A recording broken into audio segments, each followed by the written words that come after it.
In this scenario, we will demonstrate the administration actions using the Help Desk Starter Pack for Twilio Flex. Before we get started, I'm going to act like an upset customer who is fed up with the long wait times and send an email to make a complaint. Once the email has been sent, I'm going to change my persona to be a supervisor and use Okta to sign into my standalone Twilio Flex instance. Once I get signed in, I notice that I have a task that is assigned to me. This is very strange because I'm configured as an overflow agent, who should only receive a task if my entire team is busy. So let's see what this email task is about. It looks like it's coming from Tony, who needs urgent help. Our systems were able to parse a phone number directly from the email where I could call him back. But before we do that, let's download his email to see exactly what's going on. In his email, Tony doesn't specify what he needs help with. He's just complaining about the long wait times. To help Tony out as quickly as possible, we're going to go ahead and respond back to him, requesting him to chat into the system in order for us to do a co-browsing session and get his issue resolved on the spot. I'm going to respond back to the email. And now I'm going to wrap up this task by going to wrapping, choosing a disposition for the task, and marking it as complete. It is interesting that Tony was complaining about long wait times. Let's look at our dashboard and see exactly what's going on with our queues. Looking at our queues, we can see that our queue time has been above 10 minutes for the past week. Now I can understand why Tony got upset in this situation. One thing I can do to help him out in this case is to configure our callback feature to be presented to the caller sooner, so he is not sitting waiting on hold for a prolonged period of time.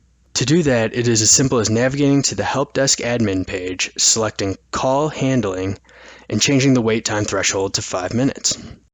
Using the admin page, administrators can also add additional disposition codes and enable or disable integrations. While we are talking about disposition codes, let's go ahead and see how many people are using the catch-all disposition to categorize their calls. Going back to our dashboards, I can switch over to Dispositions. In this case, I'm very interested in the chat channel, so I'm going to click on that. And here I can see multiple people have been using the Other disposition, particularly around when phone lines are down. Let's see how often this happens.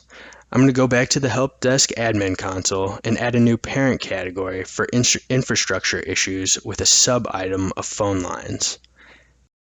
Now our agent will be able to properly categorize any chats that come into our system regarding phone line issues. And with this, our demo of the administration console and email routing is complete.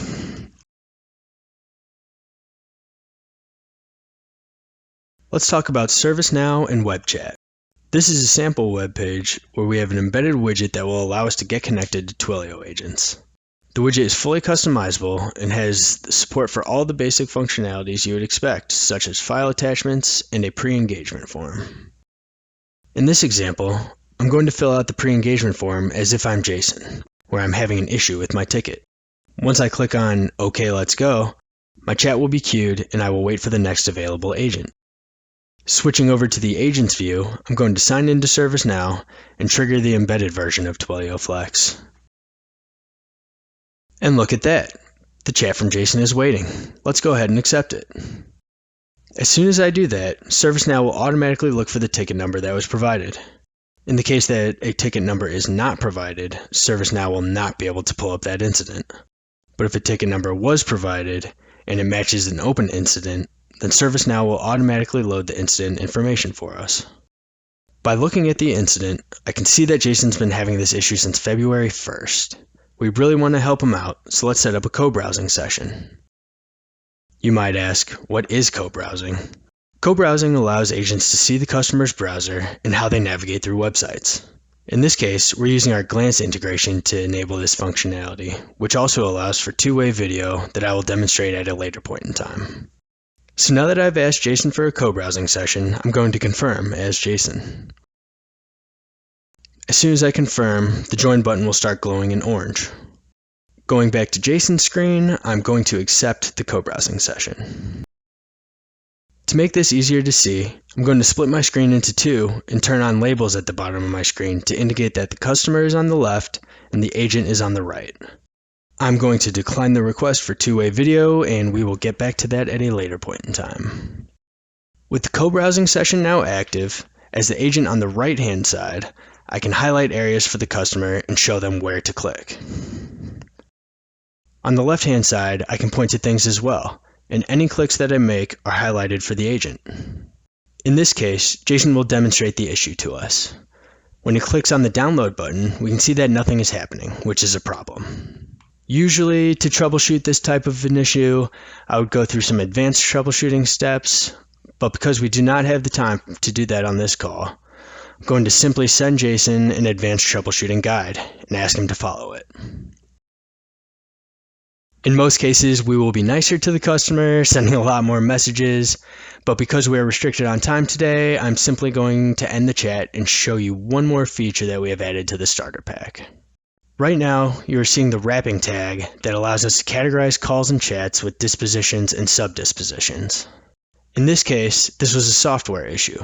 However, it wasn't related to Microsoft Office or the operations system, so I will select Other.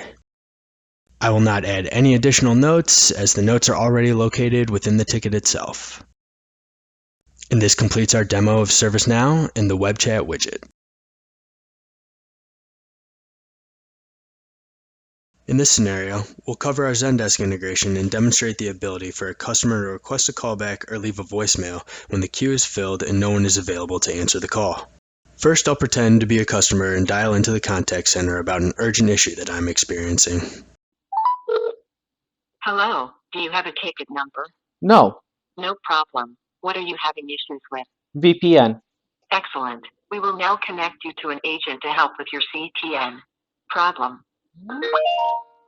Now I'm waiting in the queue for an agent to answer my call, but imagine there's quite a few calls in front of me and I will have to wait for a long period of time. For that reason, we've added the ability to prompt a customer to request a callback or leave a voicemail, which you will hear right now. It's less than 2 minutes. Your call is next in queue. Please wait while we direct your call to the next available specialist. We value your time. Press 1 to request a callback. Press 2 to leave a voicemail message for the care team. Press the start. Please leave a message at the tone. Press the pound key when finished. Hi, I'm having an urgent issue with my VPN and I need someone to call me back as soon as possible. Thank you. Your voicemail has been successfully received. Goodbye. Now that I've left a voicemail, I'll switch over to being the agent. First, I'll sign into Zendesk and use the embedded version of Twilio Flex to answer the voicemail task. As you can see, the task is already waiting for me. Let's accept it. Once I've accepted the task, I can listen to the recording or review the transcript. In this case, it looks like the caller is having urgent VPN issues. Let's go ahead and call them back with the click of a button.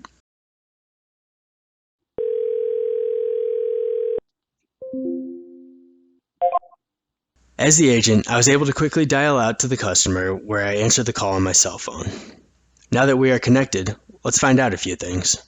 First, for every interaction in Zendesk, a new ticket will automatically be created, or if the customer is able to provide a ticket number proactively, Zendesk will automatically pull up that ticket and display it to the agent.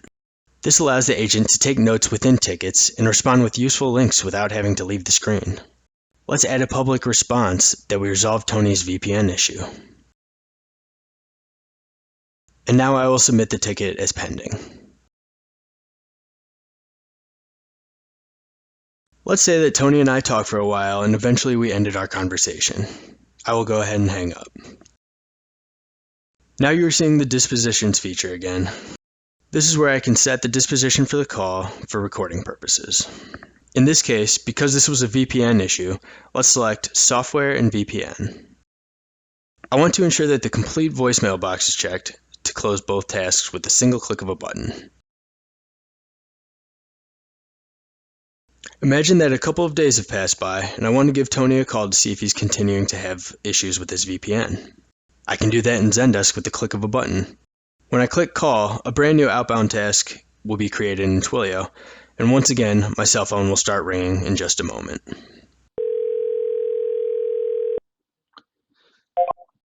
Now, once again, Tony and I are connected on a call. And this wraps up our demo for Twilio Flex and Zendesk.